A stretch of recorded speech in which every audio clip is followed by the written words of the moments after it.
उघडकीस आलेला आहे. तुम्ही स्वतः लक्ष घातलेलं आहे. काय सध्या अपडेट आहे त्यामध्ये? काय गुन्हे दाखल झाले आहे? काय सगळं संशय आहे? 3 दिवसापासून राळेगाव शहरामध्ये घडलेला प्रकार जो अतिशय गंभीर आहे.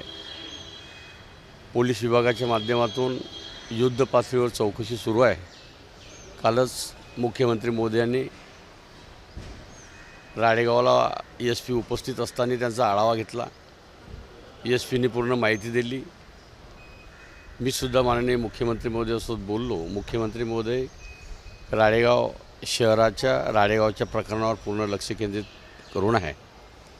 पोलीस विभागाच्या संपूर्ण चौकशीच्या दरम्यान बालविवाह कायद्याअंतर्गत एका व्यक्तीवर गुन्हा दाखल झालेला आहे. मझर कुरोशी नावाचा जो व्यक्ती आहे तो कुख्यात गुंड आहे.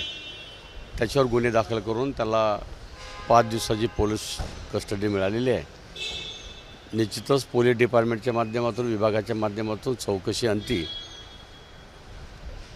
सत्य बाबी समोर येईल. लव्ह जिहादच्या संपूर्ण प्रकरणाकडे तुम्हाला वाटतं का? कारण या सगळ्या अँगलला जर बघितलं तर लव्ह जिहादचे अँगल दिसतो.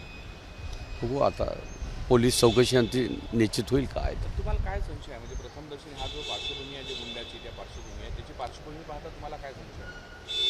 नाही, चौकशी अंती माहिती मिळेल तर सांगते. तुम्हाला संशय काय आहे? म्हणजे धर्मांतरणवालं प्रकरण दिसतंय का या सगळ्यात प्राथमिक?